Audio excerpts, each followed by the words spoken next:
Welcome to the Iferia TechCast, where we bring you all things science, engineering, technology, and innovation.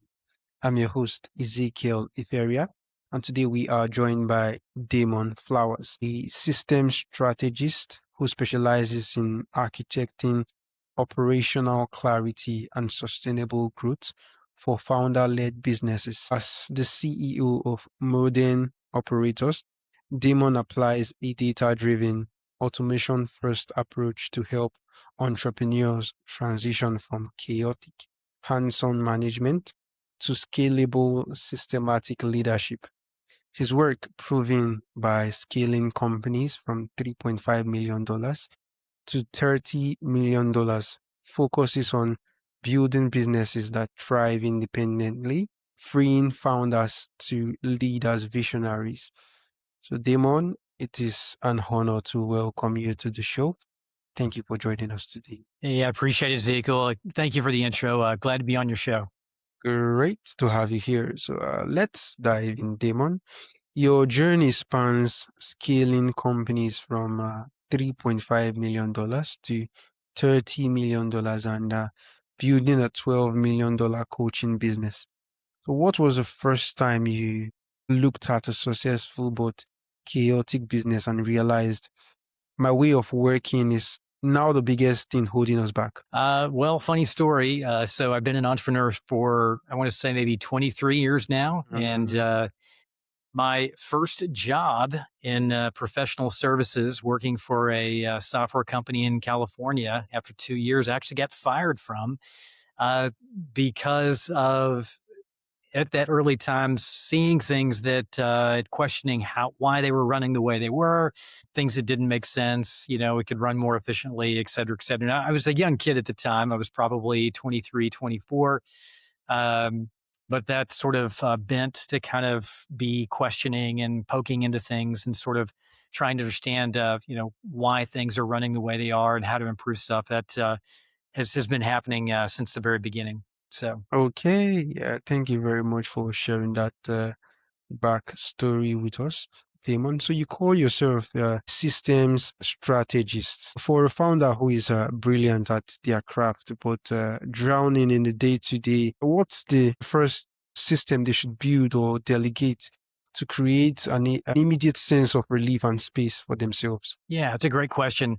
So it really depends on what stage the entrepreneur or the business owner is in. Obviously, someone who has a team of 20 people and they're really entering the scale or growth stage, they're going to answer that question different than someone who may be making $500,000 a year with a couple of contractors on their team. So first question is really kind of what stage they're in. When we talk about stages, what we're really doing is we're trying to identify where the founder or the founding team and the business is at compared to where they want to go. So the first thing I would do is I'd probably suggest everyone, myself included, every business that I launch and partner in and grow, et cetera, we're always asking the question first, what do we want to create?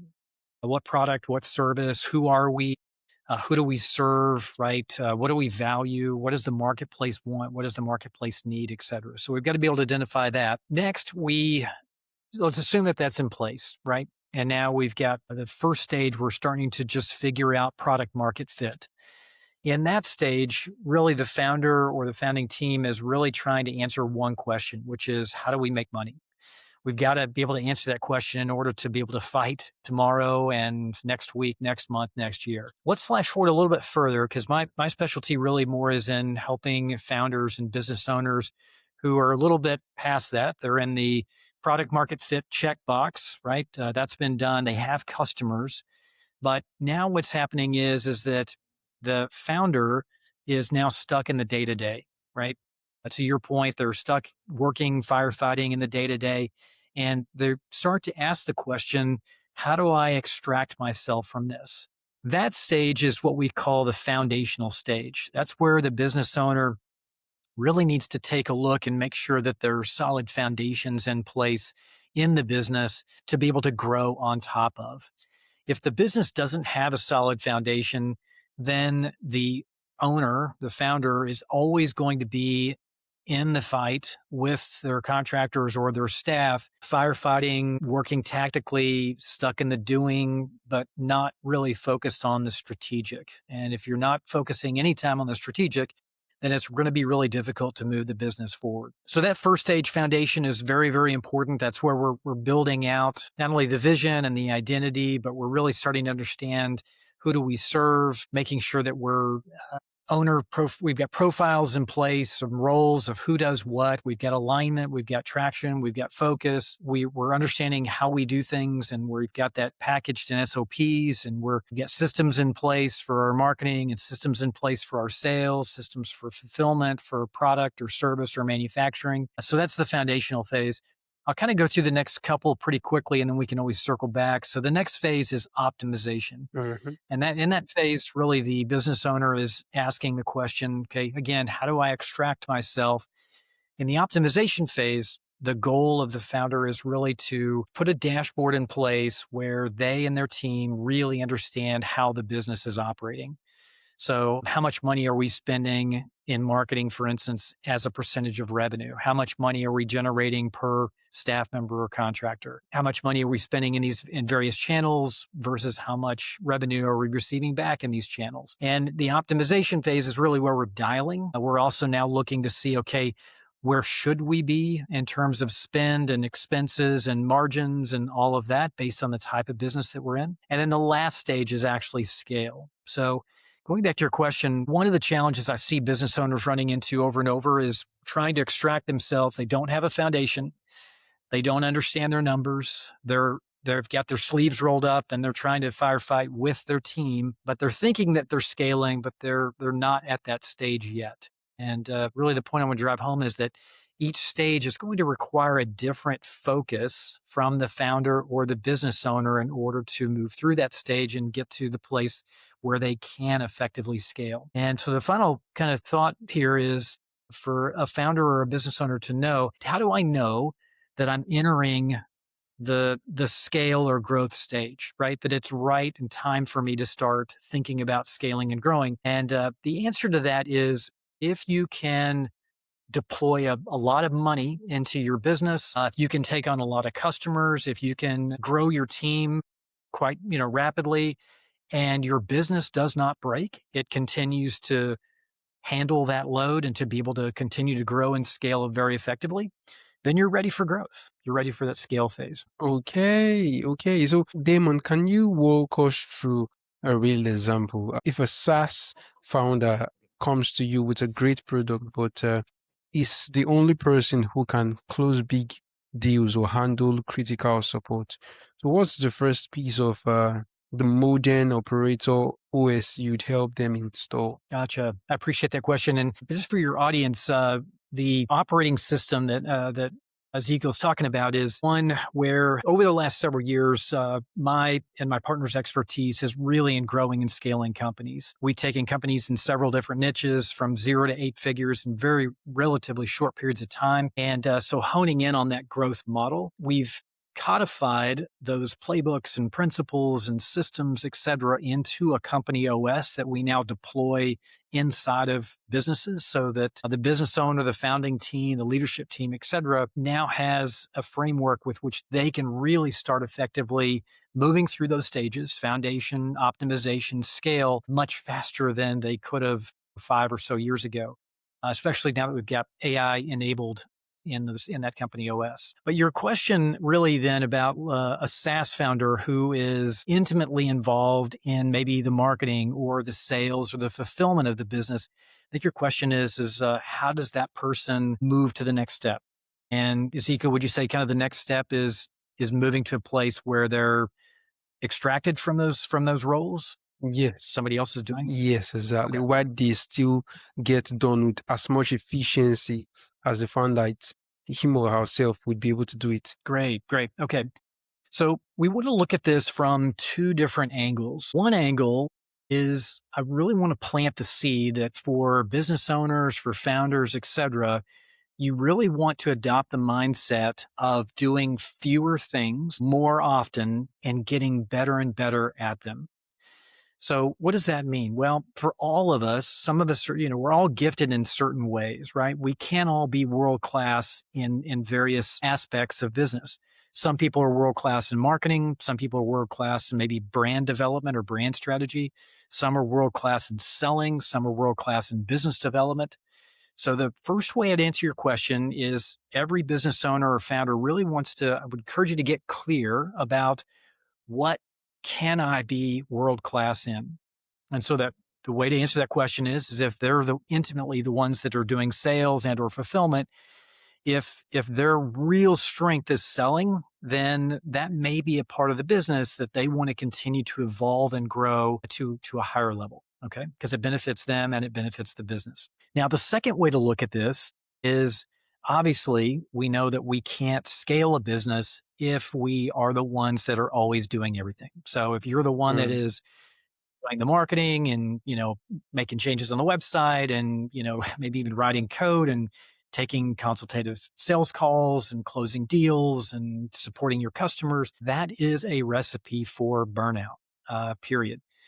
So once we get past the product market fit, one of the rules I like to implement is if someone else can do the job that you're doing at 60% of the level that you're doing it, it's time to start packaging that role and handing that off to someone else. mm, Now, some people are going to argue that that's a pretty low barrier, but the truth is, again, if we try to carry too many balls, along the way, and we're trying to carry the sales ball 90% and marketing 90% and customer fulfillment 90%, et cetera, again, we won't be able to scale effectively before we're burning ourselves out. And then we're already also starting to burn our team out because you're not the leader now for your business. You're just firefighting alongside them.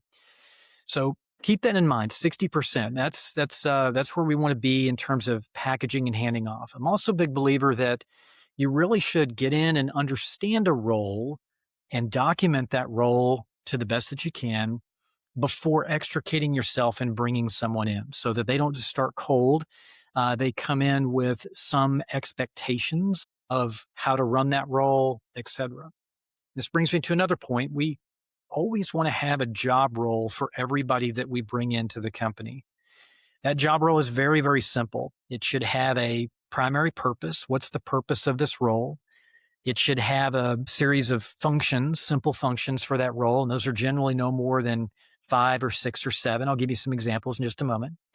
It should have maybe 3 or 4 or 5 bullets in terms of how that individual is going to know that they're doing a good job or not doing a good job. So what's the criteria that they're being judged on? And then the last is what aspect of the business do they own? Because individuals coming in should not own tasks, they should own outcomes. Okay. mm, So before you ever hire, what we want to do is we want to be able to put that job role together. Let's say it's a fulfillment coordinator. The primary purpose of that role, let's say, is to be the liaison for customers, make sure that customers are heard in the business and that that fulfillment coordinator is responsible for showing our customers that we do truly care about them and how we support them in our business, right? So they had an overarching purpose. And then in the functions, we start to get a little bit more clear about what we want them to do. That may mean that the fulfillment coordinator is responsible for managing weekly stats for fulfillment and for customers. That may mean that they're responsible for documenting processes that touch the customer. They may be responsible for working with sales or marketing or other departments to be the fulfillment coordinator liaison among other members of the team inside the company, et cetera, et cetera. And then criteria would be things like, how many positive reviews did the fulfillment coordinator garner over the last 30 days? That would be an example of what we call a key competency or a key metric. And then the outcome, again, we don't want roles to focus on tasks. We want them to focus on outcomes. So what are the outcomes that you want them to manage? A quick story behind that, it probably drives this point home a little bit more is Ezekiel, I can tell where are you from? I am from Nigeria. Nigeria. Yeah. Great, great. So let's say that as a business, we were going to be traveling in a boat from the United States over to Africa, over to Nigeria, right? Now, what would need to happen? Well, we'd have some people that would be working, making sure the engine is working. We'd have some people making sure that communications were running. We'd have some Mhm. people working to make sure that there was water and food on board, so Yeah.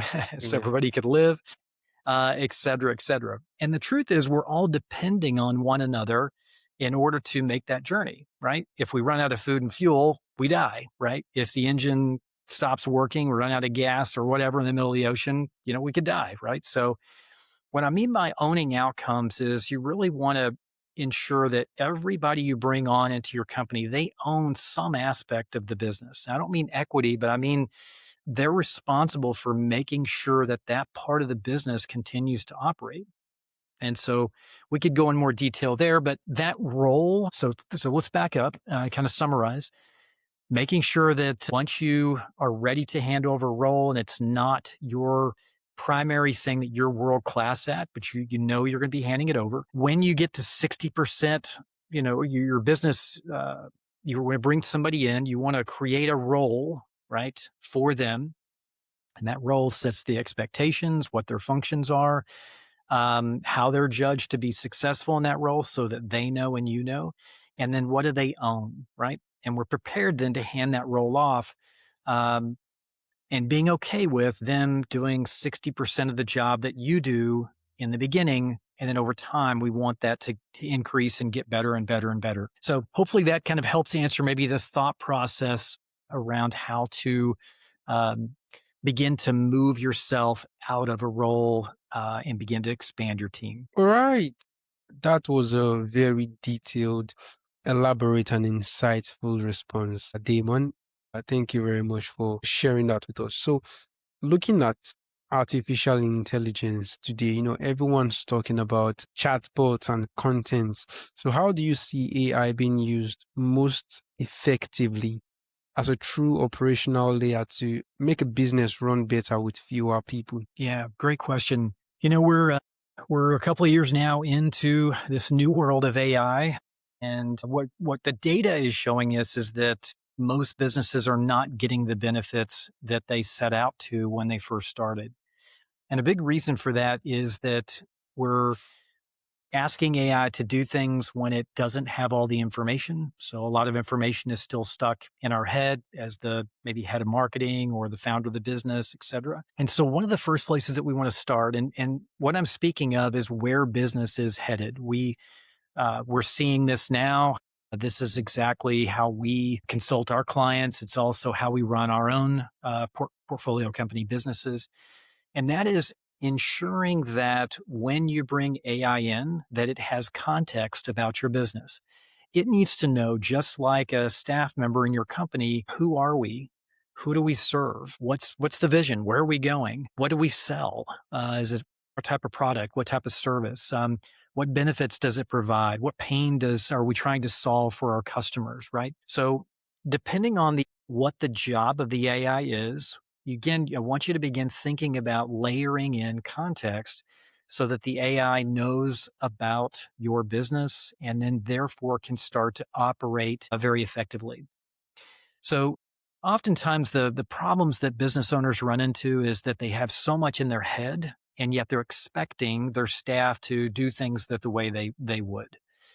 And so when we think about stage of business without AI is implementing a unified system where your staff members as well as you are all on the same page and you're all rowing in the same direction. There's true alignment between where we are and where we're going. We know outcomes, we know ownership, and everyone is focused again on moving the ball forward in these various areas, right? And then so when we think about AI, we want to treat AI as effectively another staff member. So the job role is a great description, a great analogy for this. So earlier we talked about a new staff member coming in, understanding who they are, what their functions are, what the outcomes that they own and are responsible for, what they're judged against, et cetera. And in the same way that you would onboard a new staff member, begin thinking about now how you would onboard an AI agent. So what do you expect that AI agent to do? what information does it need to have Mm. available about your company, right? Does it need to understand the brand avatar or the ICP? Does it need to understand the mix of products and services and what pain points and benefits are in the mix, right? Does it need to understand customers and what they're saying and being able to relate that back to our vision and our values for customers and how we want them to feel? So you want to be able to train your AI in the exact same way that you would train your staff members, and done appropriately. Now you have a beautiful mix of both staff and AI working inside of your business. Okay, Damon, that was a truly insightful response. So, for a founder who is terrified to let go of control for fear of everything will fall apart, so what's a smaller, low risk area they could start delegating or systematizing next week as a test? Yeah, that's a great question too. And I love how you phrased it, because oftentimes we find the reason why founders are struggling to let go is because they're not confident in the results that someone else is going to deliver, right? Mm. Ultimately, it comes down to lack of confidence. And when that confidence is not there, then the founder feels the need to jump back into the business and override or kind of maybe micromanage the staff member to get his or her confidence level back up. So the first thing that I would really suggest is making sure that you get on paper what are the expectations. And those expectations are ones that you as the founder as well as the person doing the work can both agree to. Because if you don't communicate that in a way where you're keeping it inside, then you're going to get to a place where the staff member is performing work that doesn't meet your expectations. And then we get upset, or we get bitter or resentful or whatever. We want to jump back in and try to fix things. So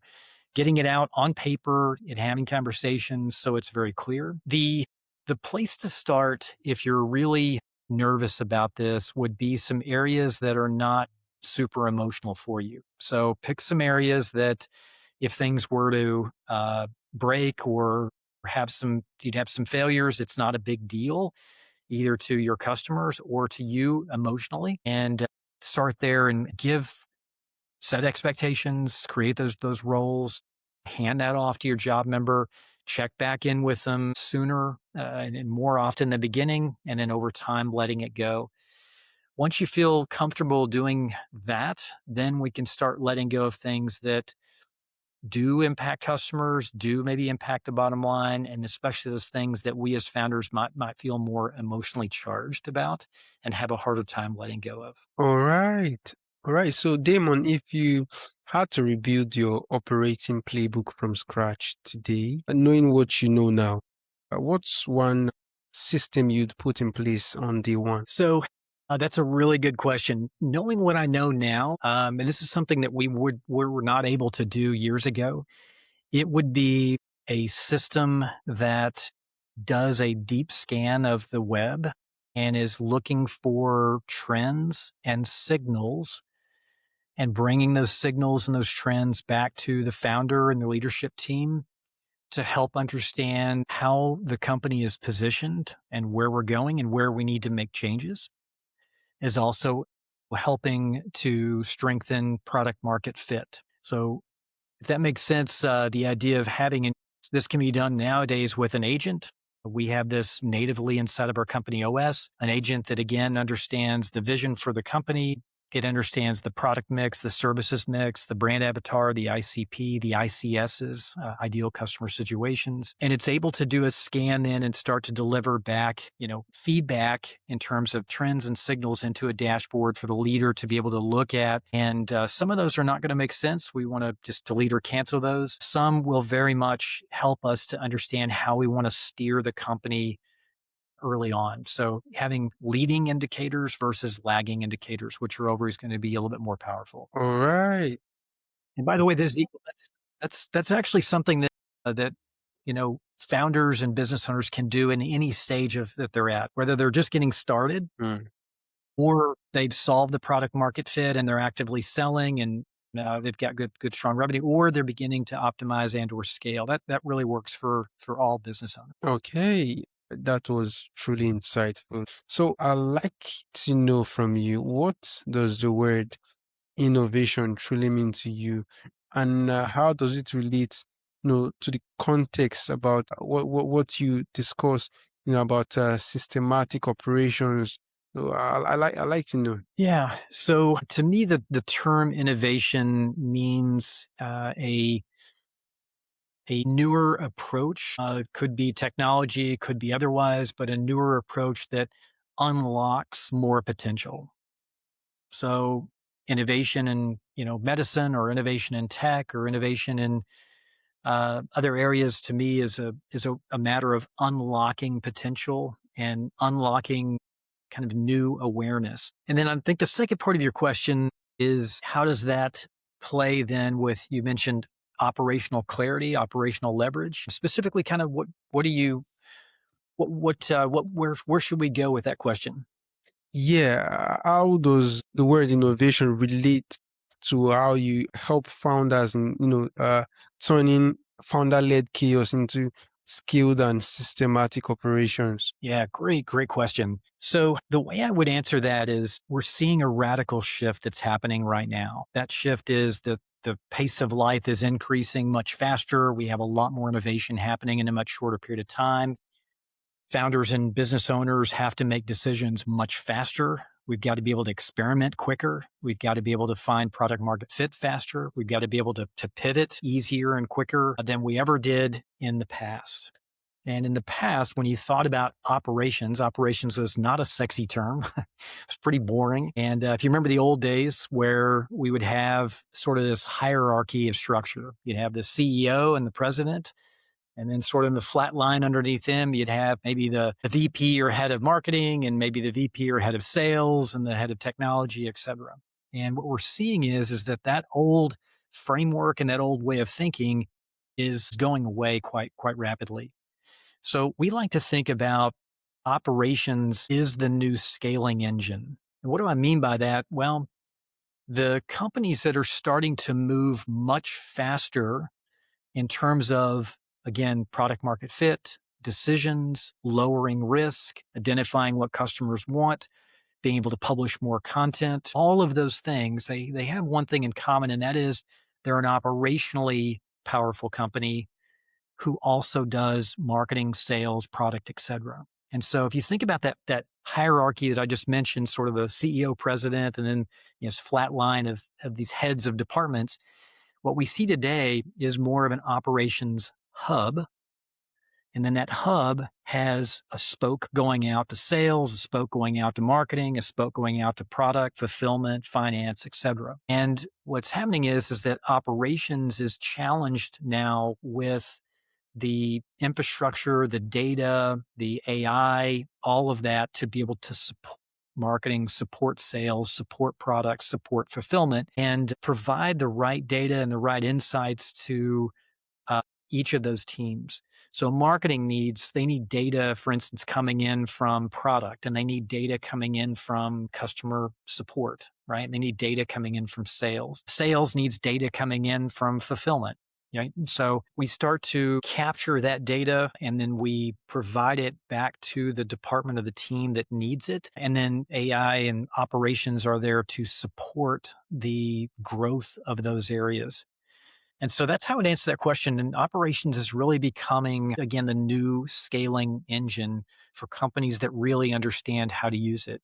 Operations makes sales 5 times more effective than they were before. Operations can make marketing 5 to 10 times more effective and operate better and faster than marketing by itself could in the past, if that makes sense. Yes, yes, it actually does. That was a really interesting response, Damon. So, finally, for the founders who are ready to, step out of the weeds, where is the best place for them to start exploring your frameworks and resources, and also perhaps connect with you to continue this conversation? Yeah.